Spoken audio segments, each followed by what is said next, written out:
부부가 결혼해가지고 살면 서로 바라보죠. 또 사람들이 둘이 앉아 있으면 서로 얼굴을 바라보죠. 시선이죠, 시선. 그 다음에 그 시선이 초점이 맞춰져야 되죠. 바라보긴 하는데 멍하게 바라본다거나, 바라보긴 하는데 눈이 풀려가지고, 동자가 풀려가지고 정신이 하나도 없이 바라보면 그건 차라리 안 바라보는 게 낫습니다. 자, 옆 사람 한번 바라보세요. 시선과 초점을 맞춰보세요. 자, 어때요? 자, 바라볼 때 웃는 게 좋아요? 인상 쓰는 게 좋아요? 웃는 게 좋죠. 오늘 저는 나의 시선, 나의 초점, 이 제목을 가지고 말씀을 드리려고 합니다. 제가 어렸을 때 우리 집에서 큰 댁에 가려면 그 장자리를 지나야 됩니다. 장자리를. 이게 벌교에서 이제 옛날에 가보신 분 알면 벌교에서 이제 벌교로, 칠동에서 벌교로 내려와요. 한 4km 걸어와야 됩니다. 4km, 5km 걸어와야 돼요. 그 다음에 이제 고흥으로 가려면 성근다리라는 다리를 건너가지고 큰 집을 가야 되는데, 그럼 거기 이제 벌교역에서 조송, 예당, 등량, 보성, 또 이제 벌교역에서 또 벼량, 또 순천, 여수 가는 철로가 있어요, 철로가. 그런데 이게 벌교 천이 있는데 그 천에 철다리가 있어요, 철다리. 그런데 이제 길로 가면 멀어요. 철다리를 건너면 좀 빠르잖아요. 자, 그러면 이제 형님들이나 어른들하고 이제 길을 갈 때 철다리를 건너가요, 철다리를. 아, 그러면 형님들이나 이분들은 철다리를 촉촉촉 건너가는데, 아이고, 저는 철다리 올라서자마자 다리가 부들부들 떨려가지고 한 칸, 두 칸을 못 가겠는 거예요. 그럼 야, 빨리 오라고 아무리 재촉을 해도 저는 못 가요. 왜 못 갑니까? 철다리 건너본 분 계세요? 안 건너보셨어요? 어른들은 철다리 건넌 요령을 압니다. 요령을 아니까 이제 이제 큰 나무가 가로 놓여 있잖아요. 어른들은 멀리 보고 갑니까? 밑에를 보고 갑니까? 멀리 보고 가니까 밑에는 상관이 없어요. 그러니까 저는 나이가 어리니까 겁이 나고 무서우니까 밑에를 바라보면, 아이고, 그 철목 사이로 밑에 물이 보이는데 빠질 것 같으니까 다리가 버들버들 떨려가지고 못 가요. 저는 그 생각을 지금도 해봅니다. 문제는 어디 있습니까? 내가 나이 어린 데 있죠. 경험이 부족한 데 있죠. 그런데 시선과 초점이 있어요. 초점. 어느 학교가 있는데 그 학교를 가려면 폐철된 철교가 하나 있었답니다. 폐철. 그런데 아이들이 그쪽을 막 건너서 학교를 가요. 빠르잖아요. 철다리 건너가면 빨라요. 근데 그 동네 아이들은 철다리가 무서워서 못 건너요. 올라가면 그냥 벌벌벌벌 기고 가는 거예요. 근데 그 동네에 한 아이는 철다리 올라가면 그냥 싹싹싹싹 걸어서 건너간단 말이에요. 아이들 궁금했어요. 우리는 왜 이렇게 철다리만 올라가면 무서워가지고 발발발 떨고 못 건너가는데 저 아이는 철다리만 올라오면 쑥쑥쑥 걸어가는가? 원인이 여기 있었어요. 동네 다른 아이들은 호리호리해요. 못 먹어가지고. 근데 이 아이는 뚱뚱해가지고 배가 이렇게 나와가지고 밑이 안 보이는 거예요. 밑이 안 보여. 밑이 안 보이니까 보고 싶어도 밑을 못 봐. 왜? 뚱뚱해야 배가 나오니까.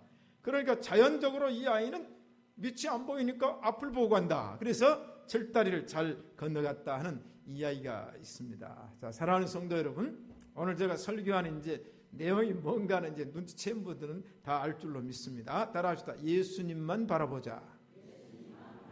나의 시선이 누구에게 맞춰져야 되는가? 예수님입니다. 나의 초점이 누구에게 맞춰져야 되는가? 예수님입니다. 자, 그럼 우리가 마태복음 14장 읽어보면은 오병이어 기적이 나오죠. 예수님께서 베세다 들녘에서 보리떡 5개 물고기 2마리로 5,000명을 먹이시고 남은 부스러기를 거두었더니 12바구니에 찼더라.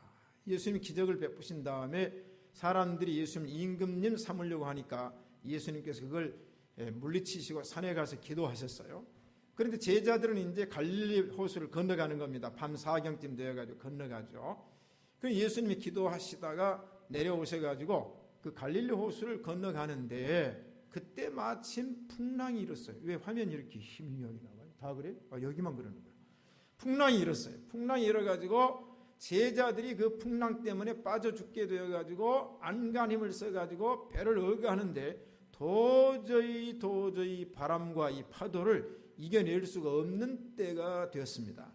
그때 예수님께서 어떻게 하셨어요? 물 위로 걸어 오셨습니다. 근데 제자들이 보니까 이건 사람이 할 일이 아니잖아요. 지금까지 사람이 물 위로 걸어갔다는 얘기는 역사에 들어본 적이 없거든요. 당연히 제자들은 바람이 불고 어두컴컴한 밤에 파도가 이는 밤에 먼 물체가 걸어오니까 당연히 귀신인 줄 알았죠. 그리고 유령인지라 무서워서 떨었어요. 그런데 보니까 예수님인 거예요. 예수님. 내니 두려워 말라. 베드로가 이 얘기를 듣고 예수님, 만일 당신이 주님이시라면 나도 당신처럼 물 위를 걷게 하여 주옵소서. 이게 믿음입니다. 이 믿음이에요. 그러니 베드로가 주님인 걸 확인하고 나도 주님처럼 물 위를 걸어오라고 한번 명령해 주십시오. 이 믿음이에요. 할 수 있다는 거 아니에요? 예수님께서 베드로야 걸어오너라 그랬어요. 걸어오너라. 이 베드로가 배에서 내려가지고 물로 첨벙 뛰어들었더니 얼음이 온 것도 아닌데 베드로가 물속으로 안 들어갔습니다. 여러분, 이게 믿음입니다. 이건 초월적 믿음이죠. 초월적 믿음. 보통으로는 이 일이 절대로 일어나지 않습니다. 혹시 여러분들이 물 위로 예수님이 걷고 베드로가 걸었다고 해서 물 위로 걸어보려고 연습을 한번 해보세요. 성공한 사람 있습니까? 성공하는 못한 이유가 있어요. 이유는 뭐냐면 물 위로 걷는 방법이 딱 하나 있습니다. 저는 그걸 압니다. 뭐냐면 오른발을 디뎠을 때 왼발이 들어가지 않도록 오른발을 떼고 왼발을 디뎠을 때 왼발이 들어가지 않도록 떼고 걸어가면 걸어가는데 이게 물 위에 들어가면 오른발 왼발이고 다 들어가잖아요. 그런데 하나님께서는 예수님의 능력이 어떤 능력이냐면 순간적으로 베드로에게 능력을 주셔가지고 물 위로 걸어오게 하셨단 말이죠. 자, 그러면 베드로가 지금 예수님을 향하여 주여 만일 주시여든 나도 예수님처럼 물 위로 걷게 하여 주옵소서. 이 믿음이요. 선언했어요. 자, 예수님이 걸어오너라 했어요. 순종을 했어요. 그런데 상황이 와요. 상황. 이 환경. 신앙을 지키는데 말씀만 있으면 믿음만 있으면 할 수 있잖아요. 왜? 말씀이니까 이거는 믿으면 되고 그 다음에 기도하면 눈을 감으면 세상이 안 보이니까 아멘 하는데 눈을 떠보니까 이 환경이 문제라. 상황이 문제입니다. 자, 여러분, 신앙생활은 환경과 상황을 극복하는 것, 이게 굉장히 중요합니다. 오늘 낮에도 말씀했죠. 성벽 수축하려고 했어요. 성전 지으려고 했어요. 그런데 반대 방해가 핑계가 됐어요. 자, 그러면 상황을 보면 베드로가 믿음의 눈으로 주님을 바라볼 때 하고 세상적인 눈으로 풍랑을 바라볼 때 어떻게 됐습니까? 바람과 풍랑을 인하여 빠져가는지라. 자, 여러분이 신앙이 왜 빠집니까? 왜 신앙생활하다 시험 듭니까? 환경 때문에 그래요. 설교 시간에, 물론 이제 설교 시간에 시험 든 사람 있지만은 믿으라 그러면 아멘 하면 믿음이 생기잖아요. 기도합시다 할렐루야 생기잖아요. 그런데 예배 끝나고 교회 떠나서 세상에 가면 환경이 있어요. 이게 문제입니다. 여러분, 환경을 잘 극복하십시오. 환경은 눈의 환경, 귀의 환경, 이게 굉장히 중요합니다. 아셨어요? 자, 보지 못할 건 보지 마세요. 듣지 못할 소리는 듣지 마세요. 누가 무슨 소리 하면 쉿. 아까 제가 제 방에 있다가 이제 설교 준비하고 저희 간 뒤에서 목사님 귀 안 간지러우셨어요 그러더라고. 근데 오른쪽 귀가 간지러우면 무슨 소리? 좋은 소리. 목사님 오른쪽 귀 안 간지러우셨어요. 그 말은 뭐인 거니? 목사님 칭찬해 드렸습니다. 그 얘기일 거라고. 그런데 목사님 귀 안 간지러웠어요. 그리고 왼쪽 귀 하면 뭐요? 흉보는 얘기. 그 얘기 아닙니까? 자, 환경 굉장히 중요합니다. 저는 신앙생활 하면서 이게 너무 중요한 걸 깨달았어요. 데니스 레인이라고 하는 변호사 출신의 목사님이 싱가포르 선교사로 있을 때 지은 책이 하나님 인도라는 책이에요. 조그마한 타블렛판입니다. 저는 신학교 때 그 책을 읽고요. 지금도 뇌리에 박혔어요. 하나님 인도는 말씀과 기도와 환경이다. 보통 환경 얘기는 잘 안 하거든요. 그런데 오늘 뭐냐? 환경입니다. 자, 우리 좋은 환경 만듭시다. 아셨죠? 안 들을 소리 들으면요, 이게 각인이 돼가지고 나중에 그것이 내적으로 작용을 해요. 좋은 소리 들으면 각인이 돼서 나중에 내적으로 작용을 해요. 우리는 항상 이 성은교회는 좋은 환경을 만들어야 됩니다. 자, 말 환경 만들고, 보는 환경 만들고, 서로 봉사하는 환경을 만들어 가야 될 줄로 믿습니다. 나의 시선, 나의 초점, 오늘 제목이 그겁니다. 나의 시선은 누구를 향해 있으며 나의 초점은 무엇으로 맞춰져 있는가? 초점이 맞춰져 있어야 됩니다. 여러분 사진을 찍을 때 지금이야 이 사진이 자동이에요. 자동입니다. 뭐 이제 핸드폰 카메라 탁 찍으면요 흔들려도 지가 탁 잡아버려요. 야, 우리 한국 기술이 이렇게 좋아. 이번에 삼성도 핸드폰 휘는 핸드폰 나온다 그러잖아. 2년 후에 나온답니다. 지금 배터리가 휘는 걸 못 만들었어요. 나머지는 다 만들었어요. 이 배터리가 휘어야 되는데 이게 누가 노벨상 받았어요? 일본 사람이 받았는데 이 아이디어를 누가 줬어요? 한국 유학생이 줬어요. 한국 유학생이 종이에도 전류가 흐른다. 이 말하니까 일본 교수가 야, 뚱딴지 같은 소리 하지 말라고 그랬어요. 무슨 놈 종이에 전류가 흐르느냐. 근데 플라스틱에 전류를 흘렸어요. 여러분 아이디어인데 지금 우리가 이 초점이 잘 맞추지만 옛날에 수동 카메라 있죠? 이거 다 맞춰야 돼요. 이제 렌즈도 맞춰야 되고 햇빛 들어가는 거 맞춰야 되고 찍어요. 찍으면은 사진을 찍었는데 새까맣게 나오는 거예요. 이게 뭐냐면 조절이 잘 안 돼요. 조절. 여러분 우리는 나의 시선은 예수님께, 나의 초점은 오직 하나님의 말씀에 맞춰져 있으면 여러분의 신앙의 사진이 선명합니다. 왜 여러분의 신앙의 사진이 흐린가? 본인은 모르잖아요. 그런데 흐려. 왜 흐립니까? 시선이 잘못되어 있어요. 초점이 잘못 맞춰 있어요. 자기는 초점이 맞춰 있다고 생각하는데 문제는 결론은 사진이 나와 보니까 열매로 그 나무는 열매로 알듯이 아니 사진을 찍어서 내보니까 흐리멍텅한 사진이 나왔단 말이죠. 흐리멍텅한 사진이. 문제가 어디 있어요? 카메라 잘못됐습니까? 카메라 정상입니다. 필름 잘못됐습니까? 필름 정상입니다. 조리개 잘못됐습니까? 정상인데 내가 이 조리개를 잘못 맞췄단 말이죠. 내가 조작을 잘못했어요. 자, 그러므로 오늘 말씀은 나의 시선, 나의 초점입니다. 자, 바라봄의 법칙이라는 게 있어요. 바라봄의 법칙. 누구를 바라보느냐, 무엇을 바라보느냐, 법칙이 있어요. 자, 땅만 바라보는 사람은 땅만 보이죠. 그러나 위의 것을 바라보면 하늘이 보입니다. 성경에도 그렇게 하면 너희들이 위의 것을 바라보라. 할렐루야. 오늘 우리는 모두가 위의 것을 바라보시기를 축복합니다. 땅만 보면 안 돼요. 미국의 어느 소년이 길을 가다가 $5짜리를 주었어요. $5짜리. 여러분 생각해, 길 가다가 5불짜리를 주었으니까 얼마나 횡재입니까? 그때부터 이 소년의 마음속에서는 땅을 쳐다보면 무언가를 주실 수 있다. 이번에는 $5 주셨지만 나중에 또 쳐다보면 $10 주실 것이다. 그런 기대감을 갖고 땅만 쳐다봤어요. 그랬더니 돈 주었어요. 1불짜리도 주었고 센트도 주었어요. 그러다 보니까 습관이 되어가지고 땅만 쳐다보았는데 그가 일생 동안 길거리에서 주운 물건을 모으는 취미가 생겼어요. 이 사람이 일생 동안 물건을 모은 것을 계산해 보니까 단추가 29,519개를 주셨어요. 떨어진 단추. 그 다음에 여자들이 이 머리핀 꽂고 다니다가 흘려버리거든. 54,172개를 주었어요.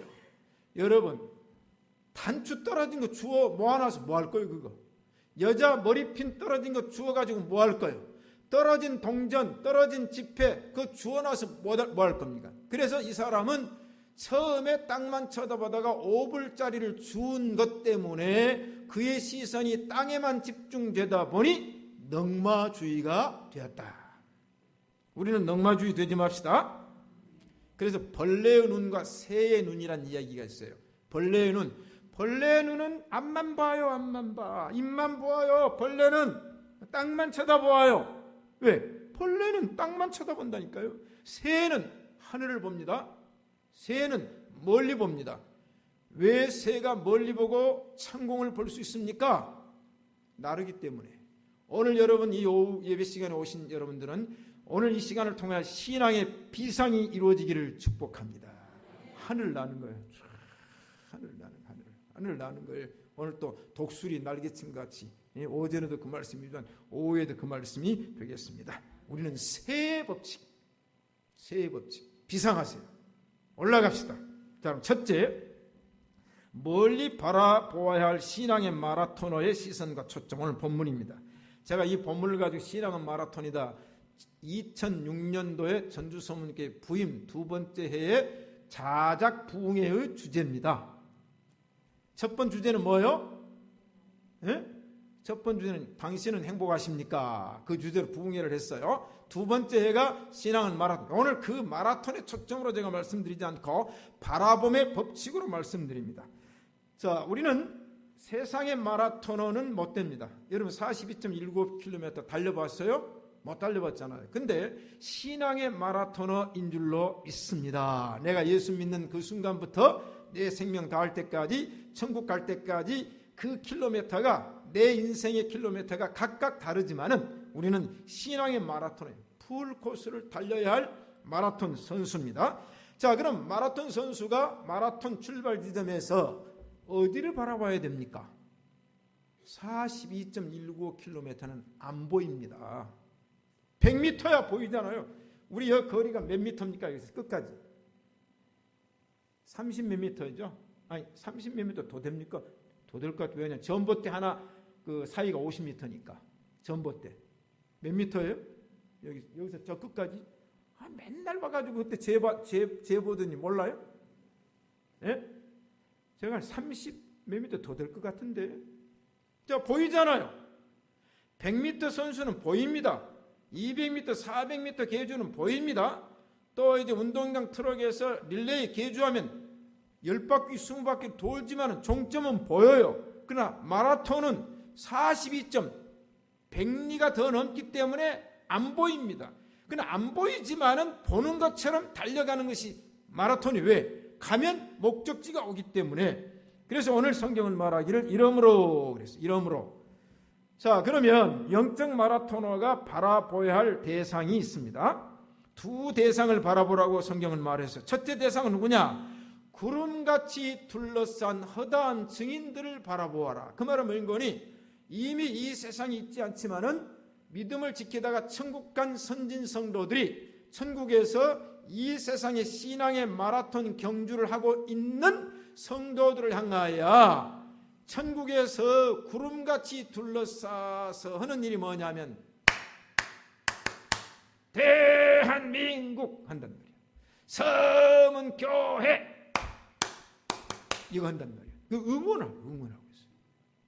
자, 여러분 바라봅시다. 이러므로 구름같이 둘러싼 허다한 증인들을 바라보는 겁니다.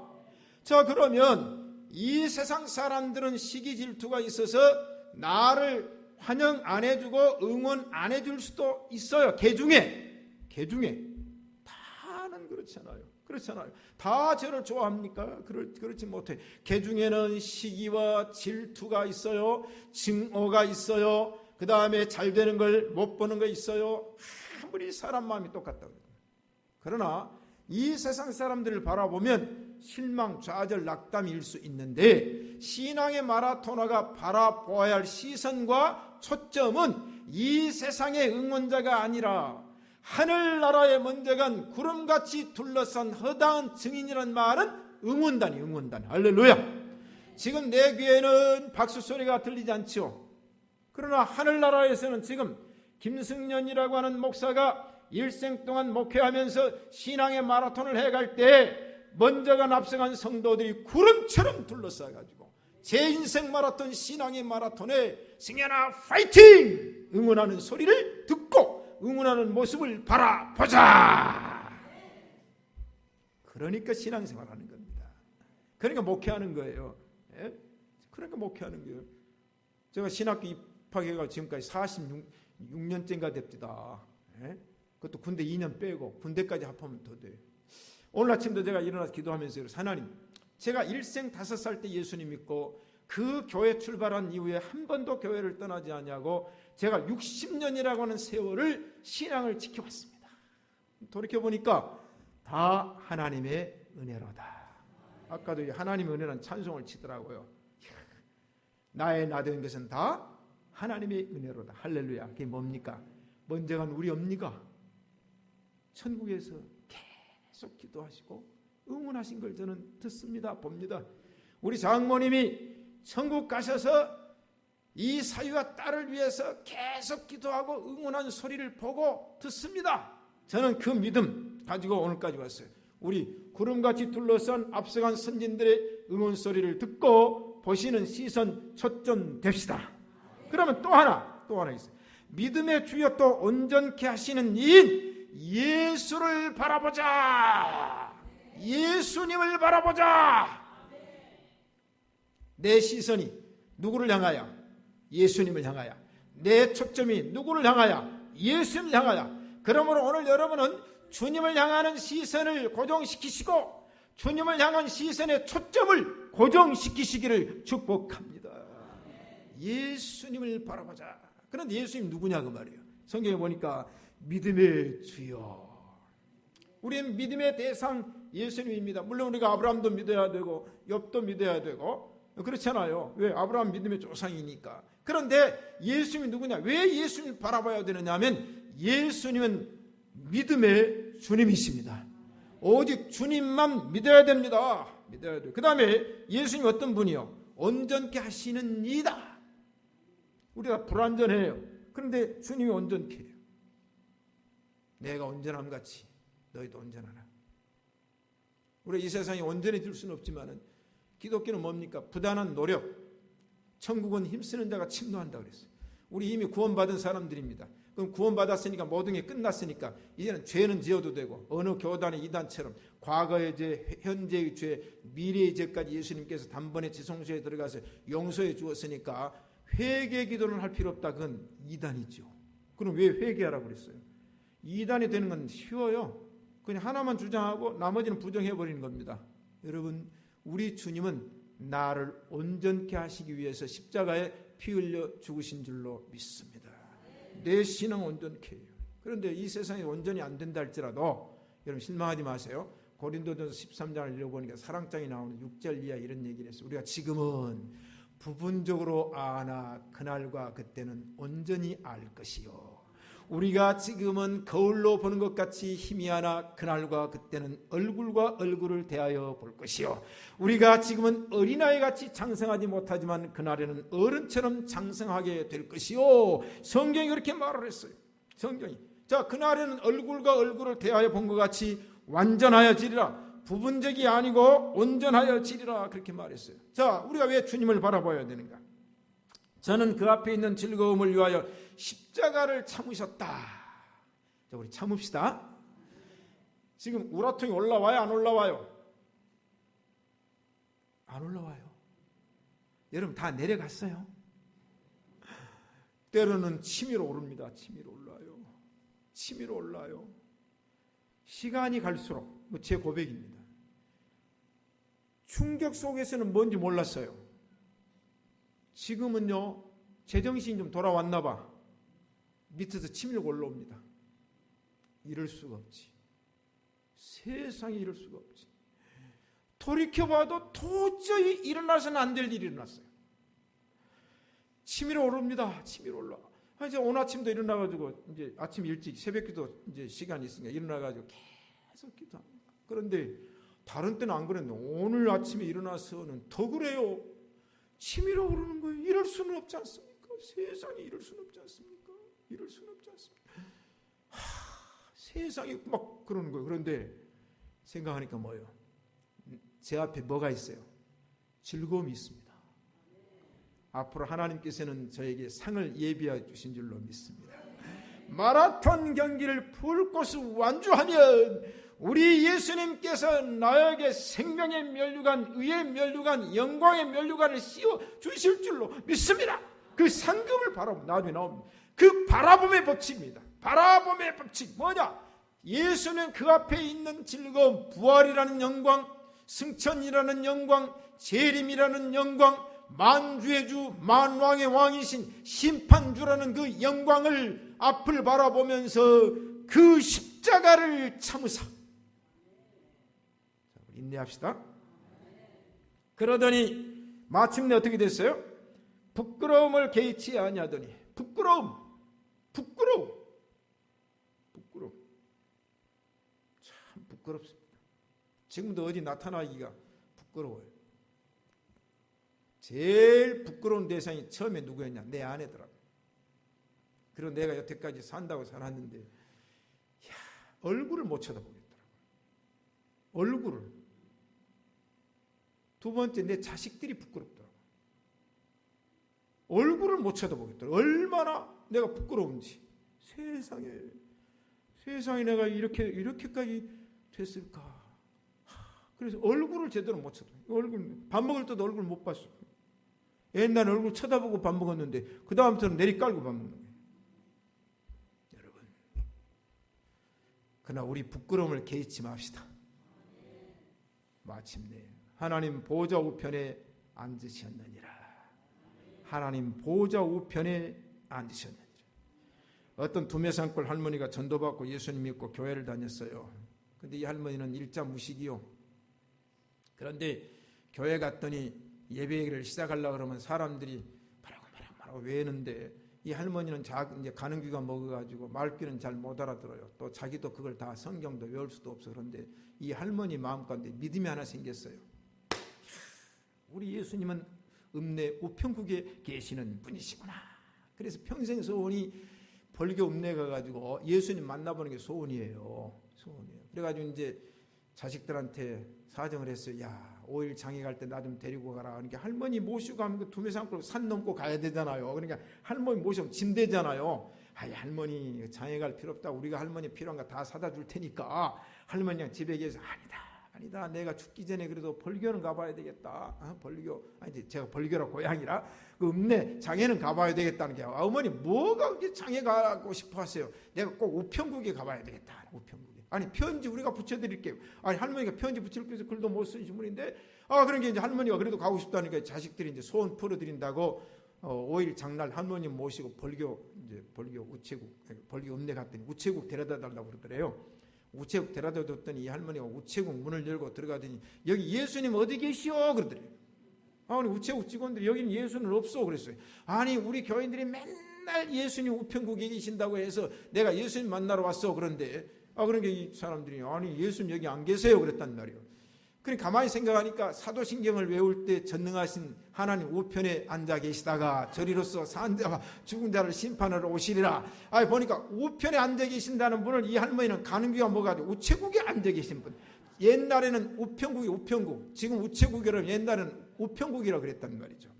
마침내 보좌 우편에 앉으셨느니라. 아멘. 사랑하는 성도 여러분, 우리는 성경 속에 등장한 예수님을 제외한 믿음의 선진들을 바라봅시다. 그리고 이 세상에 예수님은 잘 믿는 사람들, 믿음이 좋은 사람, 하나님 앞에 열심히 헌신하는 사람, 하나님 앞에 감사하는 사람 바라봅시다. 그걸 바라보아야 돼요. 그걸 아셨죠? 불평하고 불만하고 티끌 잡고 그러면 그 사람 바라보면요, 그 사람 똑같은 사람 돼요. 이게 듣지 말아요. 들으면 이게 쇠뇌가 돼. 쇠뇌가 아셨어요? 그건 쇠뇌가 돼가지고 내 마음에 새겨져서 나중에는 내 의식이 돼버리는 거예요. 자, 여러분, 우리는 주님에게 시선을 맞추고 주님에게 초점을 맞추시기를 축복합니다. 그리고 주변에 믿음 좋은 사람들 아셨죠? 좋은 점만 바라봅시다. 두 번째, 높이 바라보아야 할 영적 시선과 초점. 높이. 히브리서 11장 8절에 아브라함은 부르심을 받을 때 갈 바를 알지 못하고 떠났으나 뭐라고 말했어요? 이는 하나님의 경영하시고 지으실 터가 있는 성 천국을 바라보았음이니라. 여러분, 이 아브라함은 천국을 바라보았어요. 우리가 천국은 하늘에 있다 생각합시다. 그럼 어떻게 바라봐요? 높이 바라봐야 돼요. 주를 앙모하는 자 올라가. 높이. 여러분 고개를 쳐들고 하늘을 바라봅시다. 얼마나 높은지. 이 천국은 궁창 아래의 하늘과 궁창 위의 하늘이 있고 사도 바울은 3층천에 올라갔다고 그랬어요. 하늘이 층이 있어요. 층. 여러분 우주 공간도 층이 있단 말이죠. 이 공기가 소통하는, 산소가 소통하는 이 대기권이 있고, 그 다음에 산소가 없는 무중력 상태인 대기권이 있고, 그 다음에 올라가면은 이제는 완전히 이건 그렇잖아요. 여러분, 아브라함은 하나님의 지으실 성, 천국, 높은 천국을 바라보았습니다. 그 다음에 창세기 28장을 읽어보면 야곱이 도망을 갑니다. 밧단 아람 외삼촌 라반의 집으로 도망을 가는데 가다가 누스라는 땅에 이르렀어요. 거기에서 이제 하룻밤 잡니다. 잠을 잤더니 꿈에 본즉 사닥다리가 하늘에서 땅에 닿았고 하나님의 천사가 위에서 오르락 내리락 하더라. 이 야곱이 꿈속에서 하나님이 오르락 내리락 하는 걸 본 다음에 고백했어. 이는 하늘의 문이요 하늘의 전이로다. 여러분, 하늘을 바라보세요. 높이 바라보세요. 독수리는 높이 올라가기 때문에 시야가 넓어. 시야가 낮으면 이것밖에 안 보이잖아요. 그러나 높을수록 시야가 넓어요. 여러분은 영적 신앙에 웅비하는 신앙이 되시기를 축복합니다. 그래서 늘 다윗은 뭐라고 말했습니까? 내가 산을 향하여 눈을 들리라. 나의 도움이 어디서 올꼬? 나는 주 여호와를 앙망하나이다 고백했어요. 이사야도 마찬가지예요. 이사 여호와를 앙망하는 자는 새 힘을 얻으리니 하나님을 앙망하는 자는 높이 봅니다. 그러면 하나님께서 새 힘을 허락해 주실 줄로 믿습니다. 베드로는 내가 보니 새 하늘과 새 땅을 보도다. 베드로 웃어서 그렇게 했어요. 내가 새 하늘과 새 땅을 보도다. 사도 요한계시록 21장에 새 하늘과 새 땅을 보니 처음 하늘과 처음 땅이 없어졌다. 하나님께서 그 예비한 거룩한 성 예루살렘을 하나님께로부터 하늘에서 내려오나니. 자, 따라합시다. 높이 바라보자. 높이 보세요. 어느 날 돼지가 우리 속에서 꼴꼴꼴꼴꼴꼴꼴꼴꼴 하고 있는데 뭐가 하나 툭 떨어집니다. 보니까 새빨갛게 익은 감홍씨가 하나 돼지 우리에 뚝 떨어졌어요. 이야, 돼지가 꿀꿀꿀꿀 하면서 꿀꿀꿀처럼 맛있다 그랬어요. 돼지가 꿀꿀해서 꿀꿀이라고 하는 겁니다, 여러분. 돼지가. 그런데 이 감 맛을 보고 나니까 이 돼지가 땅을 파기 시작합니다. 땅에 감이 있었거든요. 그래서 이 부리로 팍 땅을 팠어요. 파다 보니까 돼지 우리가 넘어져 버렸어요. 그래 주인이 와가지고 이 못된 돼지가 가만히 있지 왜 이 우리를 파 뒤집었냐고 적도록 주워 패버렸어. 돼지를.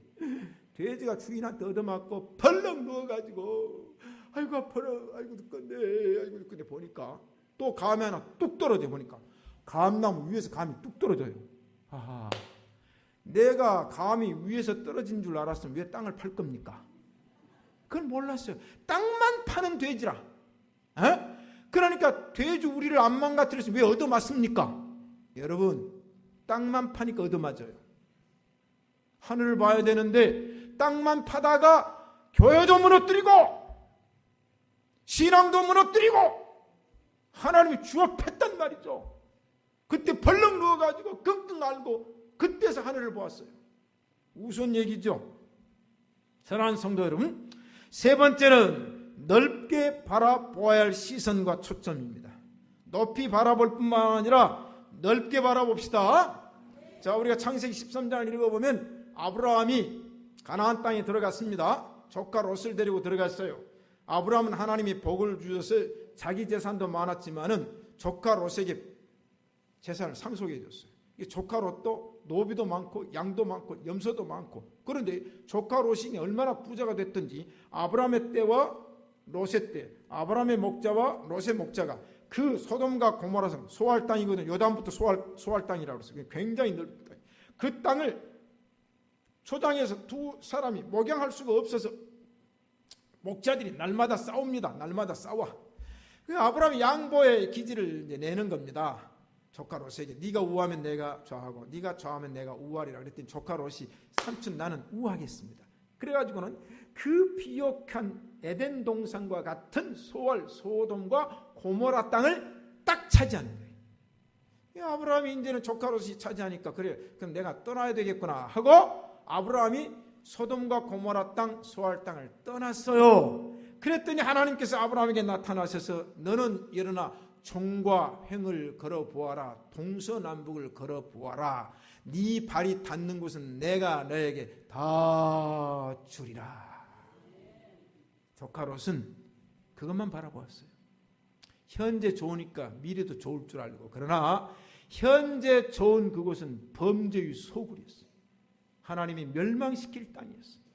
그러나 아브라함은 멀리 바라보았죠. 우리 사랑하는 서문의 성도 여러분, 동서남북을 바라봅시다. 한쪽만 보지 마세요. 우리는 넓게 봐야 됩니다. 네 번째, 주변을 바라보아야 할 시선과 초점입니다. 우리 주변도 바라봅시다. 창세기 28장 읽어보면 아브라함이 장막에 앉아있다가 눈을 들어 본즉 사람 셋이 지나가는지라. 아브라함이 버선발로 달려나가 사람 셋을 영접해서 물을 떠서 발을 씻게 한 다음에 음식을 장만해 올 테니까 음식을 잡수시고 마음을 쾌활케 하신 후에 지나가소서 그랬어요. 주변 바라보세요. 여러분 문전을 바라보세요. 여러분 이웃을 바라보세요. 아셨어요? 마음이 쾌활케 하신 후에 여러분 마음을 좀 기쁘게 해주세요. 여러분 행복하세요? 인사하세요. 행복하세요? 마음이 기뻐야 일도 더 잘 돼요. 그렇죠? 마음이 기쁘지 않으면 안 됩니다. 우리 주변을 자, 다섯 번째 바라보아야 할 시선과 초점, 하늘의 상급에 대한 시선과 초점입니다. 자, 우리는 이 세상에서 높게 바라보고 넓게 바라보고 멀리 바라보고 주변을 바라봅시다. 그러나 또 하나 바라보아야 할 것이 있는데 하늘의 상급을 바라봅시다. 히브리서 11장 23절에 보니까 모세는 그리스도를 위하여 받는 능력을 애굽의 모든 보화보다 더 큰 재물로 여겼으니 이는 상주심을 바라봄이라. 상주심. 지금 여러분들은 하늘의 상급을 쌓고 있는 줄로 믿습니다. 여러분 상 하나 받는 것도 대단하지만 성경에 보니까 의의 면류관, 생명의 면류관, 영광의 면류관, 전도의 면류관, 구제의 면류관, 기도의 면류관 많더라고요. 면류관이 하나만 받으면 되겠어요? 봉사도 면류관이에요. 자, 그러니까 우리 면류관이 1층, 2층, 3층, 4층, 5층, 6층 쌓여 있는 거예요. 옛날에 주교들이 왜 주교들이 모자를 높인 줄 아세요? 자꾸 높여야 권위가 있단 말이에요. 권위가 있어요. 여러분 하나님께서 여러분의 봉사의 면류관을 예비해 놓으셨어요.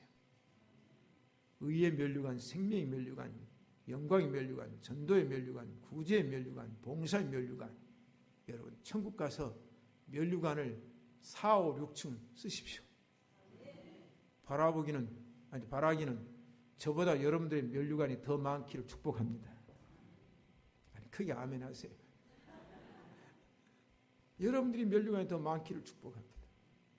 그래서 사도 바울은 표대를 향하여 그리스도 예수 안에서 하나님의 부르신 부름의 상을 위하여 쫓아가노라. 상 바라봅시다. 자, 여섯 번째 바라보지 말아야 할 시선. 우리가 바라봐야 할 시선이 있지만은 바라보지 말아야 할 시선이 있습니다. 자, 그 시선이 뭐냐? 창세기 3장을 읽어보면 낮에도 말씀드렸는데 사탄이 들어와 선악을 알게 하는 나무의 열매를 따먹지 말라고 했는데 사탄이 그것을 먹는 날에는 너희 눈이 밝아 하나님처럼 지혜롭게 될까 봐 먹지 말라고 했으니 네가 먹는 날에는 하나님같이 되리라 했어요. 안 바라봐야 되거든요. 근데 하와가 욕심 많아요. 남자들은 여자들이 욕심 많거든요. 그 신앙생활도 어떻든 좋은 욕심으로 해석하면 욕심이 많으니까 더 여자들이 더 많아요. 한국교회는. 그렇죠? 자, 그렇게 바라보았어요. 저 여러분 바라보라고 해서 다 바라보면 안 된단 말이죠. 자, 따라합시다. 선악과는 바라보지 말자. 선악과는 바라보지 마세요. 불의한 이익 바라보지 마세요. 불의한 출세 바라보지 마세요. 부당한 것 바라보지 마세요. 그거 우선 먹기는 꽃감이 단 것 같지만은 나중에는 안 됩니다. 자, 여러분 부당한 거 하지 마세요. 오늘 우리가 고난받는 것도 뭐겠어요? 따라하는 거 아닙니까? 그것 바라보다가 지금은 저울런지 몰라도 나중에는 아담과 하와처럼 멸망입니다. 자기만 멸망받은 게 아니에요. 인류가 멸망받았어요. 그래서 아담과 하와가 지은 원죄가 저와 여러분에게 임합니다. 우리는 바라보지 말아야 할 때는 이 롯이 소돔과 고모라를 바라봤어요. 소돔과 고모라. 왜? 눈으로 보기에는 휘황찬란한 땅, 번화한 도시. 그렇잖아요. 여러분 도시도 보면 어디가 막 네온산이 번쩍거립니까?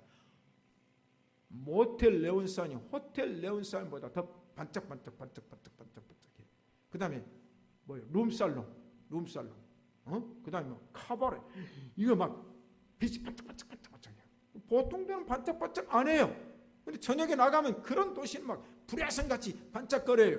그것 잘못 바라보면 안 됩니다. 자, 결론입니다.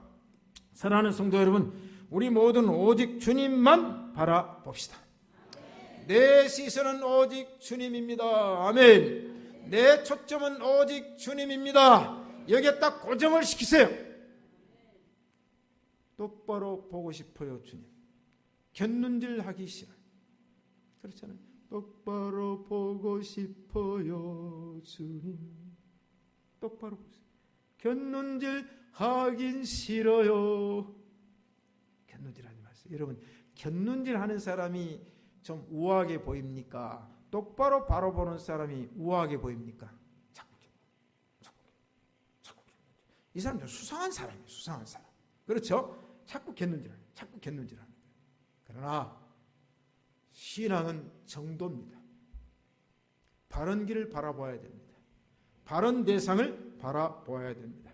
그래서 다윗은 일생 동안 내 영혼아 네 속에서 어찌하여 불안하여 하는고 오직 하나님만을 바라보아라. 다윗이 그렇게 말합니다. 다윗도 한번 곁눈질했다가 호되게 당했거든요. 그 뭐 곁눈질할 거예요? 그렇잖아요. 밧세바가 뭐 볼 거예요? 보지 말았어야 되죠. 여러분 예루살렘 성지 순례를 가면 다윗성은요 높은 데 있어요. 예루살렘은 6봉우리에 건설된 성이었기 때문에 기드론 골짜기, 아얄론 골짜기에 있단 말이죠. 맨 밑에가 다윗성이에요. 저 위에 예루살렘 성전이 있어요. 다윗성은 높은 데 있어요. 높은 데 다윗이 낮잠 자다가 일어나가지고 기지개를 빡 한번 켜고는 성 밑에 있는 동네를 바라봤더니 아이고 이 밧세바가 대낮에 다라에다가 물을 떠가지고 그때는 이 실내 목욕탕이 없었던 모양이죠. 다라에다가 물을 떠가지고 집 뒤안에서 휘 벗고 목욕을 하고 있는 거 목욕을. 그러니까 다윗이 그걸 봤어요. 그걸 곁눈질하고 봤어요. 여러분 우리는 똑바로 봐야 됩니다. 우리의 시선은 오직 주님이어야 합니다. 그래서 내 영혼아 잠잠히 하나님만 바라라. 우리 사랑하는 서문의 성도들이 하나님만 바라고 나오고 주님만 바라보고 나올 때 우리 서문을 통해서 해바라기 성도가 아닌 주님 바라는 성도가 될 줄로 믿습니다. 하나님 아버지, 나의 시선, 나의 초점은 오직 주님이 되게 하여 주옵소서. 우리는 이 시대의 교회 가운데 신성을 유지하며 순수함을 유지하며 오직 주님만 바라보는 표대를 정한 바울과 다윗과 아브라함과 욥의 신앙을 갖는 자들이 되게 하여 주옵소서. 예수님 이름으로 기도합니다. 아멘.